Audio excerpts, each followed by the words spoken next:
सभी पत्रकार बंधुओं को नमस्कार। और जैसा हमने देखा, आदरणीय प्रधानमंत्री श्री नरेंद्र मोदी जी ने एक अपील हर देशवासी से करी है और 140 करोड़ भारतीय जनता साथ खड़ी है आदरणीय प्रधानमंत्री जी के और प्रतिबद्ध है कि हमें देश के साथ जो हमसे बन पड़ेगा हम करेंगे। ये जो अपील है प्रधानमंत्री जी की, ये पूरी तरह से स्वैच्छिक है और एहतियाती है। और ये भी हमने देखा है कि किसी भी आवश्यक वस्तु की कमी भारत में नहीं हुई है। एक तरफ आदरणीय प्रधानमंत्री श्री नरेंद्र मोदी जी देश हित में अपील करते हैं, जिसे भारत के नागरिक सराखों पर रखते हुए कहते हैं कि हम देश के साथ खड़े हैं। दूसरी तरफ बड़े भारी मन से कहना पड़ता है, ये दुर्भाग्य है भारत का कि हमारा एलओपी राहुल गांधी, विपक्षी पार्टियों के नेता अरविंद केजरीवाल, जिनका बयान आज आया है, जिनको यह भी नहीं पता है कि युद्ध किन देशों के बीच में है। वो कह रहे थे इराक अमेरिका के बीच का युद्ध और उसके बाद ज्ञान दे रहे थे। तो मैं ये सबसे पहले तो कहना चाहूंगा, ये पहली बार नहीं है आजाद भारत के इतिहास में एहतियातन प्रधानमंत्री जी ने दूरदर्शी होने के नाते आह्वान किया है भारतीयों को। इससे पहले पूर्व प्रधानमंत्री लाल बहादुर शास्त्री जी, पूर्व प्रधानमंत्री जवाहरलाल नेहरू जी, पूर्व प्रधानमंत्री इंदिरा गांधी जी ने भी ऐसा ही आह्वान किया था। और मुझे याद आता है कि उस वक्त कांग्रेस पार्टी बीन बजाती हुई कह रही थी कि जिम्मेदार नेतृत्व है, एहतियातन ऐसी अपील कर रहा है। लेकिन आज जब आदरणीय प्रधानमंत्री श्री नरेंद्र मोदी जी अपील करते हैं, तो विपक्षी पार्टियों को चाहिए कि वो भी कंधे से कंधा मिला के देश के साथ खड़े रहें। लेकिन वो कहते हैं ये भारत की विफलता दर्शाता है। ये कैसे दोहरे मापदंड हैं, ये जनता आज पूछ रही है। और इसी के साथ ये जो भ्रम फैलाने का प्रयास कांग्रेस पार्टी, आम आदमी पार्टी, समाजवादी पार्टी के अखिलेश यादव कर रहे हैं, तो जनता पूरी तरह से ऐसी नकारात्मक देश विरोधी राजनीति को नकार रही है। ये जो अपील है, ये जो कदम है, ये सकारात्मक कदम है। ये राष्ट्र हित में एक साहसी निर्णय है।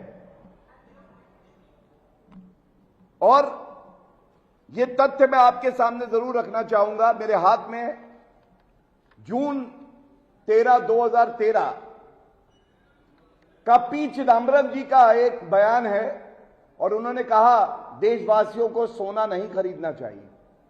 तब कोई युद्ध की स्थिति नहीं थी, लेकिन यह कहा गया था। और यह भी सत्य है कि कांग्रेस की सरकार में ही भारत की अर्थव्यवस्था फ्रेजाइल 5 में आ गई। और आज वो लोग उस अर्थव्यवस्था पे उंगली उठा रहे हैं जो आज पूरे विश्व में फास्टेस्ट ग्रोइंग मेजर इकोनॉमी है। बड़ी अर्थव्यवस्थाओं में सबसे तेज गति से आगे बढ़ रही है। जहां यूपीए के समय में इन्फ्लेशन 10 से 11% होता था, आज इन्फ्लेशन की कोई बीमारी हमारी अर्थव्यवस्था को नहीं लगी। फॉरेन एक्सचेंज रिजर्व, जिसकी वजह से आदरणीय प्रधानमंत्री श्री नरेंद्र मोदी जी ने कहा कि सोना मत खरीदिए, कम से कम 1 साल तक विदेशी यात्राओं पे मत जाइए, जिससे जो विदेशी मुद्रा भंडार है वो कम ना हो। और ये कोई मूलभूत जरूरत नहीं आम आदमी की हो सकती है, लेकिन हां, अरविंद केजरीवाल का आज बयान आया। वो अरविंद केजरीवाल जिनके बाथरूम में सोने का पॉट लगा होता था, सोने का, उनको दिक्कत हो गई। भाई, सोना अगर नहीं खरीदेंगे तो बाथरूम में पॉट पे सोना कैसे लगेगा? जिनका शीश महल अय्याशी का अड्डा बन गया था और दिल्ली की जनता ने ऐसा करारा जवाब दिया, टोपी भी गायब हो गई आम आदमी की, मफलर भी गायब हो गया और अरविंद केजरीवाल खुद भी गायब हो गए। वो आज ज्ञान दे रहे हैं। और आम आदमी पार्टी, नाम आम आदमी और काम सारे वीवीआईपी कल्चर वाले, वो आज बात कर रही है मिडिल क्लास की, मध्य वर्ग की। तो मैं ये पूछना चाहता हूं कि सोना नहीं खरीदना, अगर ये अपील हुई, विदेशी यात्रा पे मत जाओ, ये अपील हुई कुछ समय के लिए, तो उन्होंने ये मध्य वर्ग से कैसे जोड़ दिया? मध्य वर्ग का सबसे बड़ा हितैषी अगर कोई है तो वो आदरणीय प्रधानमंत्री श्री नरेंद्र मोदी जी। और डंके की चोट पे आज मैं कहता हूं, सुन ले राहुल गांधी, वो कॉम्प्रोमाइज पीएम की बात करते हैं। एक एक बूंद जो आदरणीय प्रधानमंत्री जी की रगों में है खून की, वो देश हित और भारत के लिए। कॉम्प्रोमाइज कोई है तो वो राहुल गांधी है, जो विदेशी धरती पे जाके जो ताकतें भारत विरोधी हैं उनसे बातचीत करता है, षड्यंत्र रचता है। क्या ये सच नहीं है राहुल गांधी जी, अरविंद केजरीवाल जी, अखिलेश यादव जी? 70 दिन हो गए युद्ध शुरू हुए, क्या तेल की कमी हुई? नहीं हुई। क्या तेल के दाम बढ़े? नहीं बढ़े। 10 रुपए की कटौती जरूर हुई एक्साइज ड्यूटी में, जिससे कि आम जनता के लिए पेट्रोल डीजल के दाम ना बढ़े। कदम इतने ठोस उठाए गए, जो प्रोडक्शन डोमेस्टिक था, ऑयल का, गैस का, 30% की बढ़ोतरी आ गई उसमें, 30% की, संकट को टालने के लिए। और राहुल गांधी जी और मल्लिकार्जुन खड़गे जी, आपसे मैं याद दिलाता हूं बहुत सम्मान के साथ, पैसों की कमी, सरकारी खजाना खाली, मनमोहन सिंह जी से पूछा गया ये जो दाम बढ़ाए जा रहे हैं पेट्रोल डीजल के क्यों हैं, तो मनमोहन सिंह जी का वक्तव्य है पैसे जो हैं पेड़ों पे नहीं लगते हैं। सितंबर 2012 का, भारत में रफेल नहीं आते, लड़ाकू विमान नहीं आते। 2013-14 में तत्कालीन रक्षा मंत्री ए.के. एंटनी जी से पूछा गया रफेल क्यों नहीं आए, तो उन्होंने कहा पैसे नहीं हैं खजाने में, देश की सुरक्षा के लिए पैसे नहीं थे, वीवीआईपी चॉपर के लिए पैसे थे, सोनिया गांधी और राहुल गांधी के वीवीआईपी चॉपर के इस्तेमाल के लिए, जवानों के पास बुलेट प्रूफ जैकेट नहीं थे। आज गर्व से हम कह सकते हैं हमारा विदेशी मुद्रा भंडार $750 बिलियन का था।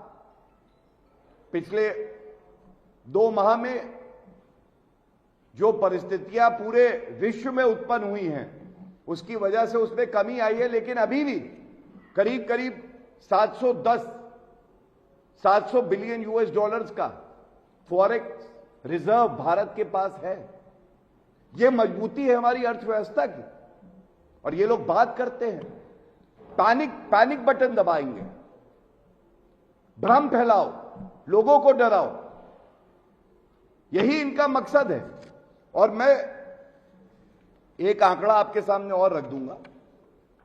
छोटे देशों की मैं बात नहीं करूंगा, मैं बात कर रहा हूं प्रमुख जो विकसित देश है। जब से युद्ध की शुरुआत हुई है, चीन में पेट्रोल 23% महंगा हुआ है, अमेरिका में 45%, कनाडा में 30%, ऑस्ट्रेलिया में 30%, और भारत में 0। यह है भारत की ताकत, यह है आदरणीय प्रधानमंत्री जी का नेतृत्व, जो कि कह रहा है कि मैं आम आदमी पे आंच नहीं आने दूंगा। यही मेरी प्रतिबद्धता है। और इसके साथ आज ये सवाल जरूर पूछा जाएगा, 2 उदाहरण मैं देता हूं कैसे भ्रम फैलाया जाता है। कांग्रेस पार्टी ने जब गैस के सिलेंडर की पर्याप्त मात्रा भारत में उपलब्ध थी, एक 2011-12 की तस्वीर एक्सपोज पे अपने अकाउंट पे डाली।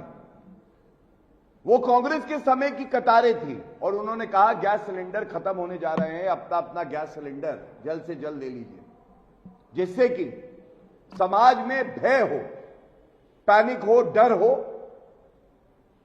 और जहां जरूरत नहीं है वहां आम नागरिक डर के ज्यादा से ज्यादा गैस सिलेंडर ले ले।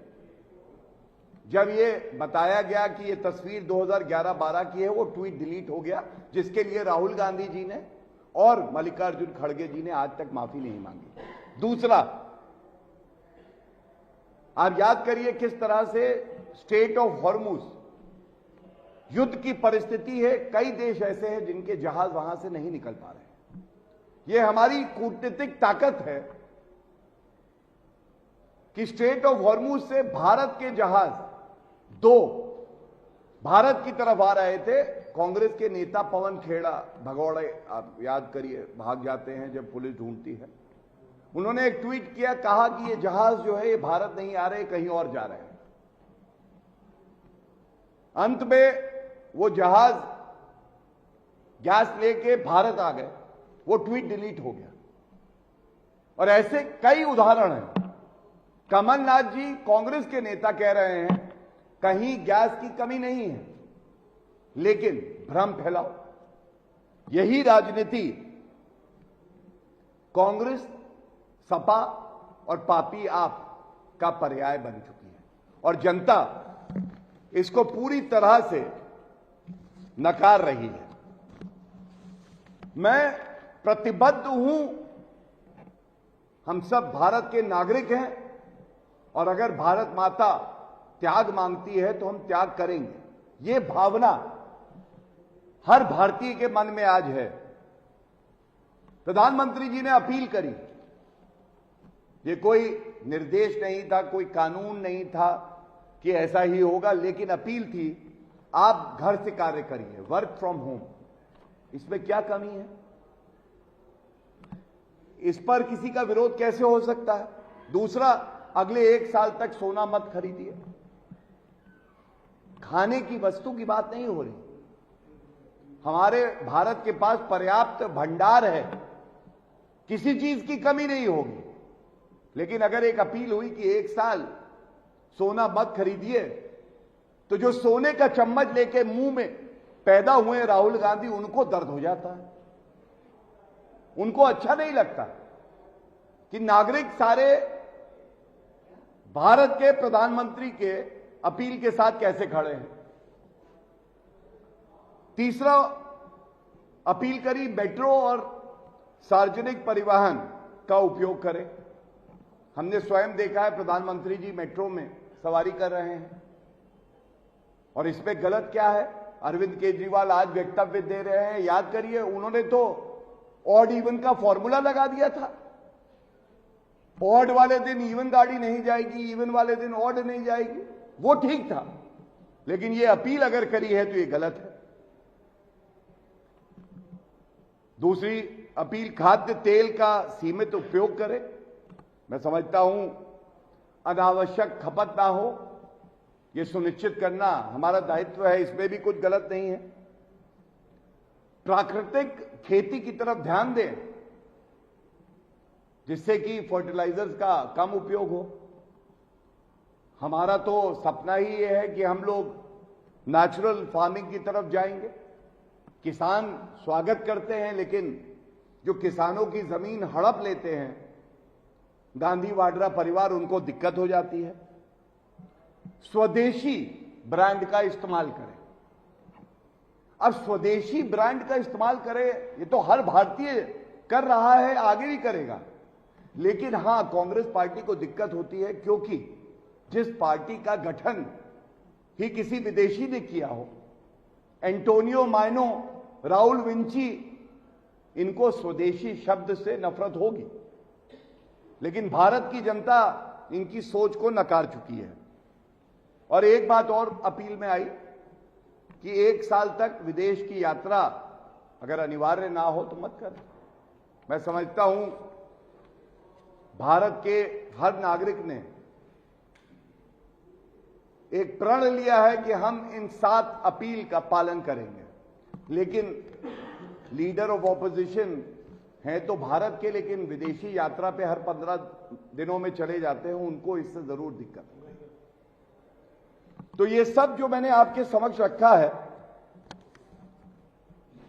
यहां बहुत जिम्मेदारी से प्रधानमंत्री जी की बात को ही आगे बढ़ाते हुए मैं ये जरूर कहूंगा, भारत में किसी भी आवश्यक वस्तु की कोई कमी नहीं है। विपक्ष को चाहिए कि वो पैनिक ना फैलाए, भ्रम की राजनीति ना करे और आपदा में अवसर की खोज और आविष्कार ना करे। और जिस तरह से कोविड की महामारी में भी विपक्ष ने ऐसी ही भूमिका निभाई थी, लेकिन भारत कोविड की महामारी से उभर पाया और मजबूत होकर निकल के आया, वैसे ही ये जो वैश्विक संकट है, चुनौतियां हैं इसमें, लेकिन भारत में वो मजबूती है कि इन चुनौतियों के सामने मजबूती से खड़ा भी रहेगा और मजबूत होके उभर के आएगा। बहुत बहुत धन्यवाद। Thank you. No question. Thank you.